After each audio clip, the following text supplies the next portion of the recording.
How's it going, ladies and bruises? I'm Bobby Sixkilla and welcome back to Root Double. Now we have made peace with Salu, we're all friends, and we went out shopping for clothes and shit. And we just got home from our day out, and we just seen Yuri again for the first time since then. So things are going to be different. She's going to be surprised that we're nice to Salu all of a sudden, because Natsuhiko was having trouble accepting her, even though in the end of the day he was kind of a tosser about it. Especially when you realize why she was the way she is. Anyway, welcome back. Yuri welcomed them in. I'm back, Yuri. And I'm back too. I'm back. Even Sully timidly replied too. Mashido smiled in relief before speaking up.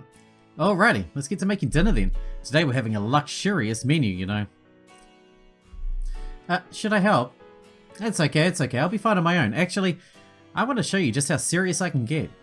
The kitchen's gonna be a battlefield. There's no room for amateurs to drag me down. Okay then. Good luck. You just sit tight and wait. And with that, Mashido went to the kitchen. And after an hour of patient waiting, Mashido soon lined the table with a smorgasbord of food. Okay, thanks for waiting. French bread with beef liver pate, shrimp en coquette, salad... Oh my god, I don't know any of this stuff. As well as vichyssoy soup. Oh. And for the main dish, Chalapin style beefsteak. Whoa. Natsuhiko couldn't contain a shout of joy. There was 5 delicious dishes laid out, each with their own unique appearances. Magnificent. Wow, Mashidon, you made all this in such a short amount of time. Wow, that's just too good to be true. What are you? That's all thanks to daily training and an industrial-grade pressure cooker. But we can talk later. Let's just eat already. Roger. Natsuhiko, hurry. Oh, sure. Natsuhiko and Yuri came to the table upon Mashido and Salu's urging. Now then, let's celebrate our meeting with Salu. Thanks for the food.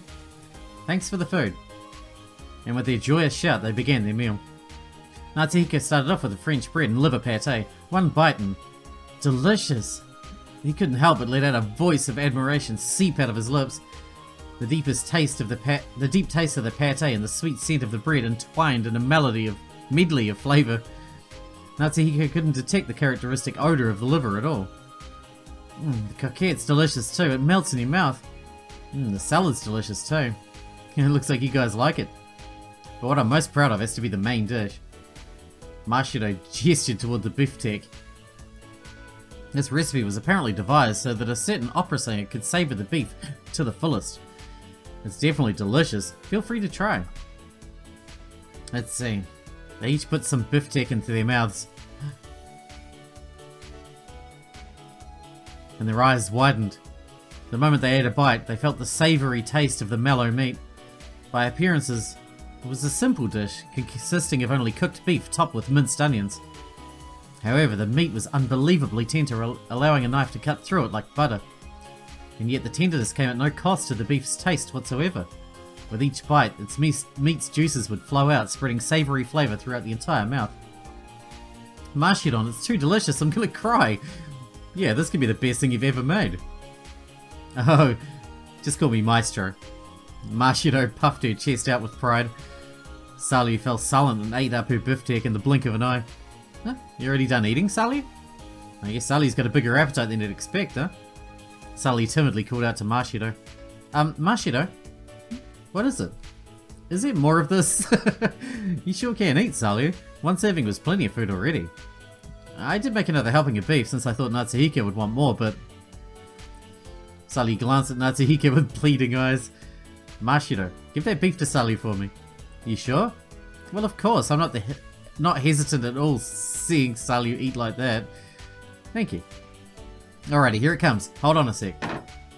Mashido gleefully headed to the kitchen.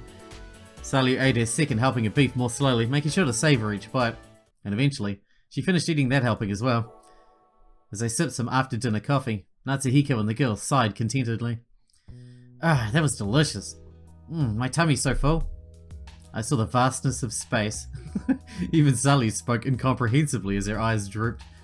That's great, I made a lot of dishes I've never made before, so I was a little worried. I learned by imitation, but it turned out great. Mashido tensed her voice as she spoke, causing Sully to tilt her head in confusion. Mashido, sometimes you seem to change the way you talk. Is that supposed to be a male voice? You called me out so calmly, that's kind of embarrassing, you know? Natsuhiko thought that if it really were that embarrassing, she should have just not said it at all. Regardless, he joined in the conversation. I don't mind that. Mashiro just has this habit of quoting lines from manga and anime. Man, I'm so ashamed. I can't help it because I love that stuff. What about you, Sally? I've heard that manga and anime are popular in France. True, so what about you, Sally? Huh? Do you have any interest in manga or anime?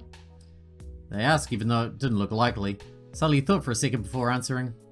I haven't watched or read either, but I do read novels. That's right, you were even reading a book in the classroom, right? What kind of novels do you like? Sci-fi?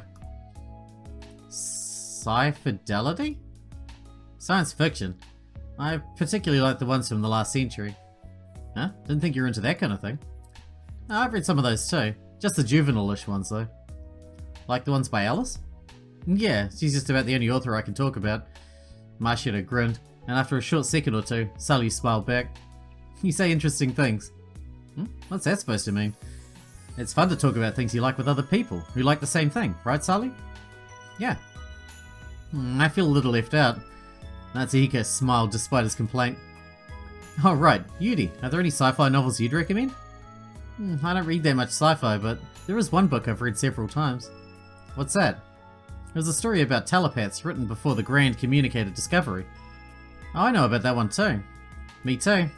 It was a novel written more than half a century ago that still somewhat managed to predict today's society after the appearance of communicators. Its foresight and detail gave it a second wind in popularity, such that almost all kids in Natsuhiko's generation have read it at least once. Did you know about it, Sully? It's a Japanese sci-fi novel. Sully nodded when Mashiro told her the title. Of course I know that one. The last chapter was very beautiful. Speaking of the last chapter, it had a famous quote, didn't it? Lord in heaven, why did you create us telepaths? After Yuri quoted the book in a theatrical tone of voice, Mashiro eventually smiled and took over from where she left off. Was it meant as a test for humans and for telepaths, to see if we could reach an understanding? And after a short pause, Salu contributed, If that is the case, O Lord. And finally, Natsuhiko concluded, Then we have failed you. And as they took turns reciting such sad lines, they all smiled at each other. It looks like we finally found a topic we all have in common, huh? We really got into it, huh? It all just seemed to click. We managed to get a reaction out of that. I guess unlike the quote, we succeeded in understanding each other, huh? Even Yuri and Salyum seemed to share in the harmonious conversation. Mashiro sighed in relief to see that. Mashiro seemed like she was trying to mediate Salyu's relationship with not just Natsuhiko, but with Yuri too. Natsuhiko also tried to help a bit. Yuri really likes books, I'm sure she's got tons of recommendations for you if you want to try something besides sci-fi. So what do you think? Sounds interesting. Then I'll choose a recommendation and lend it to you, okay? In that case, since we're doing recommendations and all, maybe I should try a sci-fi novel. What do you recommend? I don't know if you'd find them interesting, but Sully listed several of her favourite authors and titles. Okay, I'll try to read some of that. You read some too, Natsuhiko. Huh? Why me too? Think of it as a way to understand Sully. And if you know what someone likes, you'll know what's on their minds. Is that a quote? Nah, that's just my mantra. I've got several recommendations too, so I'll bring those over to the house for now. So if I finish those, I'll understand what's on your mind, Mashiro? Of course. Like my favourite anime, Beyond Beyond. Sully listened intently to Mashiro's otaku talk. Yuri smiled as she listened in. That's good. Looks like things are going along swimmingly. He was expecting conflict, but instead he got a friendly atmosphere filling the room. It looked like his worries about Yuri's emotional scars were unnecessary, just like Mashiro said. In stark contrast to yesterday, today felt quite comfortable. It was the strange euphoric feeling he had felt earlier when they were coming home from shopping, but... That's when Natsuhiko finally realised the true form of that feeling. Buying ingredients, going home, sharing a delicious dinner and having a fun conversation afterwards. Those are all things a family did. Those are things the Tenkawa household had lost long ago, when his father had passed away and his mother became too busy to leave work. Natsuhiko felt like those things had returned. Perhaps all they needed was just the addition of a younger child like Salia. If you looked at the bigger picture, it's almost like they were playing house. But Natsuhiko began to feel comfortable with that nonetheless. I'm so selfish, aren't I? Natsuhiko smiled bitterly at his own change in mentality as he joined in on the conversation. The trifling small talk continued, and before they realized it, it was already past 10 p.m. Yuri started to doze off. Natsuhiko hesitated before speaking. Mashido, it's about time for you to head home, don't you think? Huh? Oh, would you look at the time? I want to talk a little more, though. Your parents will worry, won't they? Besides, we can see each other again tomorrow. I guess you're right. Okay, well, I guess I'll head home for today then.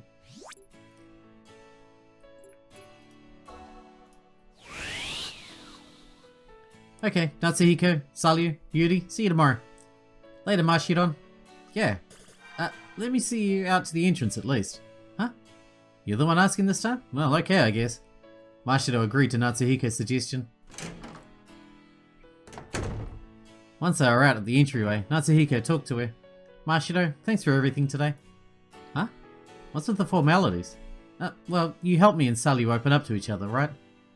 I guess, though I might have just been meddlesome. But it was a good call to throw a welcome party. Eating delicious food together really helped to soften the mood. Food has a mysterious power, at times one even stronger than BC when it comes to bringing people together, I guess. Mashido grinned in embarrassment, prompting Natsuhiko to strain a laugh. Either way, I'm sure that the man who marries you would be blessed. He'd get to eat food like this every day. What's that, a hackneyed pickup line? That's not your thing, so please cut it out. Nah, it's not a pickup line, you just gotta make me want to say that today. You're so on the fence. Well, if you're gonna praise my cooking, I'll accept that. Mashido easily sidestepped Natsuhiko's banter. It's because he knew that she would do that. Natsuhiko could joke like that. Either way, a future like that, it's just unimaginable, huh? Well, anyway, thanks. I need to thank you properly before long, too. Yeah, I'll look forward to it. Well, see you tomorrow then. Yeah, see you tomorrow. And with their exchange of farewells, Natsuhiko went back inside. The living room without Mashido was silence itself. Yuri was asleep on the sofa. Salyu seemed sleepy too as she spoke to Natsuhiko. Okay, Natsuhiko, I have my daily routine, so I'm going back to my room. That reminds me, you said that yesterday too. What kind of daily routine? Studies? Strength training. Huh? Strength, That's another one of your hobbies? More of a habit than a hobby. I haven't missed a single day in years. I need to do it every day or I get restless. I see. Salyu's personality was one surprise after another. So you're trained in both the literary and military arts, huh? That's amazing. It's not that big of a deal. Bye. Salyu hurriedly started to leave the living room, but she stopped in front of the door to the hallway and whispered, Natsuhiko, are you good at reading the mood? Not really. Huh? What's this all of a sudden? I'm not good at it, so I'm not sure about this, but it looked to me like everyone had fun today. Did you have fun, Natsuhiko? Huh? Well, of course. Did you have a bad time, Salyu? No. I had a lot of fun too. If only we could keep on having days like this. What are you saying? Of course we will. Okay, I'll look forward to that. Ominous. That's all Salyu said before she left the room. Natsuhiko just stared blankly at the closed door. Did you have fun? Natsuhiko was surprised at how bluntly Salyu asked about emotions, because she doesn't understand them. Could this girl actually be a lot more honest than she lets on? Natsuhiko still didn't quite understand Salyu, but his interest in her gradually grew and grew. He kept his guard up around her yesterday, but right now he felt he wanted to get along with her even more. I wonder if we can get along. I wonder if things will work out. Well, I guess Mashido was trying to bring us together and all. They had different cultures and personalities, so it seemed like a difficult task. But he felt that if he could clear away the walls that they'd built up in their hearts, they could somehow manage to get along. Yeah, I had fun too. As Natsuhiko sighed, he heard a voice from behind him. What's going on? Natsuhiko turned back to see a sleepy-eyed Yuri looking back at him. Oh, Yuri, did I wake you up? No, it's okay. I could catch a cold if I slept here anyway.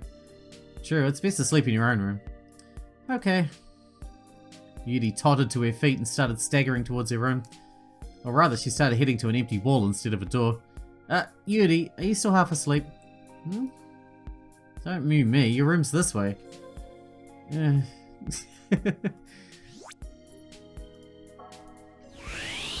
Don't goo me, wake up! Without responding, Yuri fell onto Natsuhiko for support.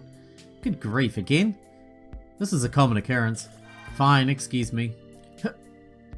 And each time this happened, Natsuhiko would carry Yuri like a princess. I'm floating. Geez, I'd hardly call it floating.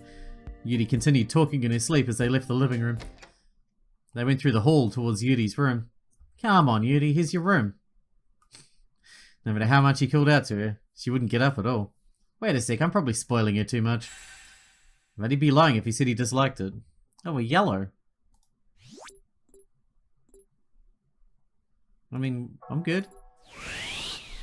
Natsuhiko hesitated for a moment before opening the door to Yuri's room. Pardon the intrusion. Natsuhiko carried Yuri to her bed and laid her down. Here, sleep somewhere warm. As Natsuhiko spoke, Yuri wrapped herself up on her futon and spoke. Hikiden, before you go to sleep, read me a bedtime story. Huh? A bedtime story? Are you a kid? It should be fine every now and then, right? Yuri spoke like a child wanting to be pampered. What's going on? She's really acting like a child today. Natsuhiko answered, a little confused. Okay, what should I read? I'll let you choose, Hikiden. Natsuhiko chose a suitable looking picture book off the shelf. Okay, let's begin then. Yay! Natsuhiko opened the book and started reading the dedication. All grown-ups were once children, although few of them remember it. As he read, Natsuhiko soon noticed something. Long ago, Yuri had badgered him into reading this very same book. When was that? Eventually, the door to Natsuhiko's memories opened. It was a memory from nearly 10 years ago, about a month after he'd met Yuri. That day, Natsuhiko went to play at the park like he always did, and he saw Yuri all by herself again. She was sitting on the grass reading a book. Huh? Yuri? All by yourself again? Yeah. Yuri was shy and perhaps hadn't made any friends beside Natsuhiko. It was already past 5. Mashido and the other kids were probably already gone home. You're out this late, Yuri? I didn't know you were such a bad girl. Yeah, I'm a bad girl. Yuri smiled wryly as she admitted to her crime. Well, since we're both here, why don't we play together? Sure, let's play. What do you want to do? It's a little boring to play tag with just the two of us.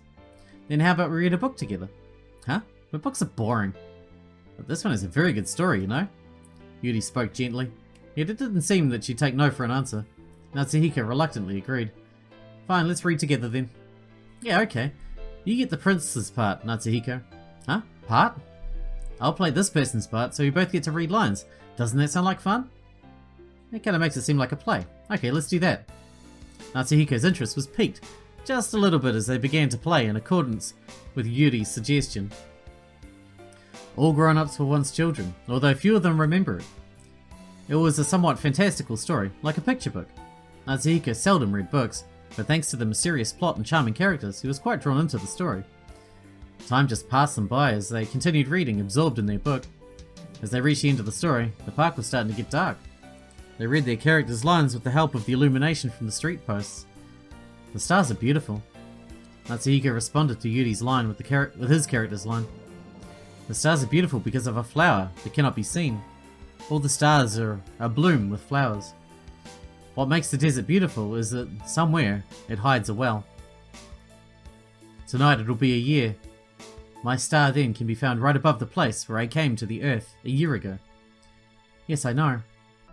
Yuri read that far before, suddenly sinking into silence. Huh? Yuri? When Natsuhiko called her name, Yuri's head jumped up in surprise, and then she looked at Natsuhiko and continued, It's time to say goodbye, isn't it? Natsuhiko nodded at the line. He got completely into character and answered, Time soothes all sorrows. You will always be my friend. You'll want to laugh with me. And you will sometimes open your window, and your friends will be properly astonished to see you laughing as you look up at the sky. What are you trying to say? Where I live, everything is so small that I cannot show you where my star is to be found. But remember, what is essential is invisible to the eye. In one of the stars, I shall be living. In one of them, I shall be laughing. And so it will be as if all the stars were laughing when you look at the sky at night. My star will just be one of the stars for you. And so you will love to watch all the stars in the heavens. They will all be your friends. Yes, I know. Yuri smiled sadly as she recited her line. Her smile was more ephemeral than the light of all the stars twinkling in the sky. And thus the story came to a close. Natsuhiko and Yuri closed the book and smiled at each other. Man, that sure was interesting. Yeah, we read all the way to the end. But thanks to that, it's dark outside now. I bet my mum's going to be angry at me. True, we better head home soon. Yuri spoke softly. Should I walk you home, Yuri? No, I can walk home by myself. Okay, let's split here then, I guess. Natsuhiko grinned as he spoke. Time soothes all sorrows. You'll always be my friend. When you want to laugh with me, open your window and come to the park. Nah, just teasing. Yuri softly laughed at Natsuhiko's joke. Thank you, Natsuhiko. Let's play again sometime. Yeah. And with that exchange of words, the two of them parted ways. Natsuhiko looked back just once to see Yuri's back fade into the twilight.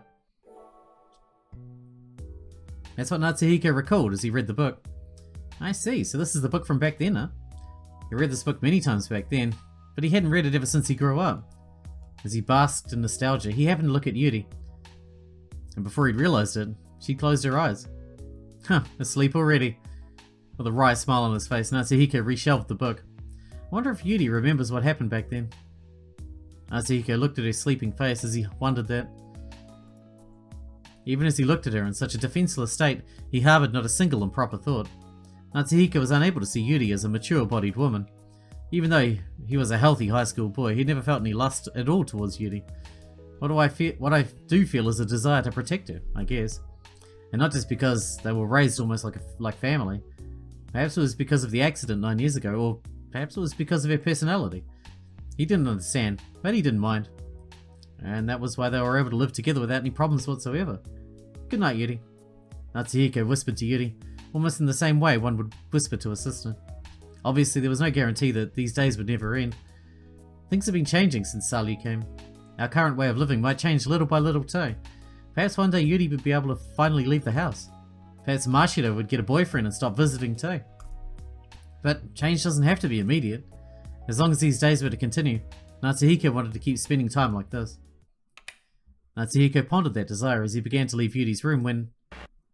They won't continue. A voice echoed forth in the dark room. Huh? When he turned around, Yuri was up and looking at him. Everything changes. These days won't continue forever. The nature of change is that by the time you notice it, it has already progressed considerably. That was the case even today. Your sentiment towards Salu changed considerably in the span of one day, didn't it? She spoke clearly and firmly, as if her half-asleep mumbling had been an act. Natsuhiko felt a hint of fear to see Yuri like that. Hey, Yuri, what's been going on with you lately? What do you mean? I mean, you usually don't say things like that. And she'd said things like that every day these past few days. Are her symptoms getting worse? But when she was with Salu, Yuri seemed like she was having fun. Natsuhiko had essentially no idea what her mental state was like. What do you mean these days won't continue? Does something give you that impression? No, nothing gives me that impression. It's just only natural. Yuri hung her head as she spoke. And there are other things you'll lose along with your peace. Which is exactly why you should treasure what you've got. Because they should be able to guide you, Hikarin. With each quiet word Yuri spoke, doubt rose and rose in Natsuhiko's heart. Yuri, what in the world do you... As Natsuhiko voiced that question, Yuri merely pointed to his wristwatch silently. When he looked at the watch, it was broken. The dial was cracked and it was stopped on 9/16/6/19. Again? When did this watch break? Today should be September 12th. So why was it stopped at September 16th? No, wait. Is today really September 12th? The moment Natsuhiko made that realization, his sight blurred and everything warped before his eyes.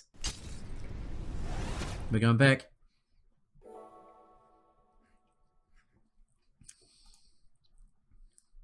Natsuhiko came to his senses. Where am I? Right before his eyes were two rescue squad members collapsed on the floor, as well as Salu, the one who put them there. Natsuhiko, Mashiro and Yuri looked on at the situation in awestruck surprise. Calm down, this is no time to space out. Why would Salu kick down some rescue squad members? Natsuhiko was horribly confused, but the answer to his question lied in what he'd just been seeing. No, hold on. Sully's working to protect us, I should be able to trust her. In that case, the fact that Sully kicked these guys down means... Electricity ran through Natsuhiko's spine. He then realized exactly who those people were. Mashiro, these guys are no rescue squad members. Huh? They're the ones who attacked us at that abandoned factory last night. Abandoned factory? What? The moment Natsuhiko said that, one of the collapsed men glared at him. You'd been better off not noticing that. We should have put you through a little more pain back then. It was a mistake to show you mercy. This time we're gonna shut you up for sure. And with that, the man lunged towards the kids. But then Sully stepped forward ever so slightly. Ha! Grabbed the man by the arm and hurled him to the ground. The man's shoulder rolled safely back to his feet and lunged at Sully once more. As she ready to counter him, Sully shouted, "Natsuhiko, Mashiro, run!" "Sully? I'll get rid of him. The other one's fainted so I can manage one-on-one combat." "Then let me help." "No, Natsuhiko, you guys will only drag me down. I can't deal with a hostage situation if they get you." "You guys go and find an exit. If you find one, contact me through telepathy." Ugh. Hesitation wormed its way into Natsuhiko's mind, but Mashiro grabbed him by the arm and said, "Natsuhiko, let's do what Sully says. We'd only get in her way." "Hikaden, Sully will be okay by herself." Mashiro and Yuri were right. Natsuhiko shouted to shake off his frustration. "Sully, it's a promise. We will get out of here together. We'll find an exit and wait for you, okay?" And then he turned back and ran off with Mashiro and Yuri. "Let's head to the inner ring. There are supposed to be emergency staircases there." In accordance with Mashiro's proposal, they headed through the passageway. As they ran, Natsuhiko pondered to himself. In any case, why did I remember the past again? Just a moment ago, he was recalling a detailed account of the events of September 12th. Why does this keep happening? There was something clearly strange about it. Was he really just recalling his memories? Suddenly he remembered the words Sully had said that day. The brain activity works to rationalize its perceptions and eliminate inconsistencies. This is just an obvious example of that. Depending on the circumstances, the brain will even distort reality. Natsuhiko was taken aback as he remembered those words. Don't tell me what I saw was another type of hallucination. Just a few days ago, Natsuhiko was enjoying peaceful days with those around him. But now they were running for their lives. It was no exaggeration to say Natsuhiko regretted that fact. He probably wanted to return to those peaceful days. So perhaps he'd run away into his memories as a means of escaping from reality. Would my brain just automatically do that on its own? But even if that were the case, it wouldn't change reality at all. Natsuhiko glanced at his watch. It was stopped on 9/16/619. The timer broke due to the impact of an explosion. Every time his recollections would end, he'd catch sight of his watch, as if it were trying to pull him back to reality. Is it my brain commanding me to face reality? Is the command to face reality conflicting with the instinct to run away from it? The answer would be obvious if that were the case. He had to face reality, or they would almost surely die. No, I get the feeling that wouldn't be the end of it. Ever since I started recalling these memories, they'd always end in... As Natsuhiko pondered, he glanced at Yuri, but he snapped out of it when Mashiro spoke up. "Look, an emergency staircase. Wait, I'll go check if it's safe first." And with that, Natsuhiko entered the stairwell. The stairs were safe, but as soon as he started to go up the stairs, he heard a sound from up above. When he looked up, he saw someone in a protection suit. Another one of them? Crap, if he gets a Salio. Natsuhiko suddenly raised his voice. "Hey you, over here! Over here!" The figure hesitated for a second before rushing towards the kids. The kids turned around and rushed down the stairs. They ran down all the way to the second basement floor and flew out of the stairwell. Damn it, how many of them are there? The staircase leading to the surface was already enemy territory. They felt a presence chasing after them. "What now, Natsuhiko? Where can we run?" The broadcast said there are staircases outside of Area 2 that are still okay. So let's head to Area 3. We should be able to escape from there. But which way is Area 3? This way, I'll lead you. Natsuhiko and Mashiro followed Yuri towards Area 3. They slipped through the passageway and headed towards Area 3 inner ring emergency staircase. But it didn't look like they could escape from there either. The segment connecting the first and second basement levels were okay, but the segment leading up from there to the surface level had been blown up. Damn it, here too? Natsuhiko, over there. We haven't looked at the stairs over there yet. Yeah. They started running again after Mashiro shouted. And thus, they headed to the last staircase in Area 3. Please be safe. Natsuhiko prayed as they opened the door to the stairwell. The staircase was safe. Nothing was broken at all from the bottom of the second basement level, all the way to the surface. Thank goodness. Now we're in the clear. Right as Mashiro rejoiced.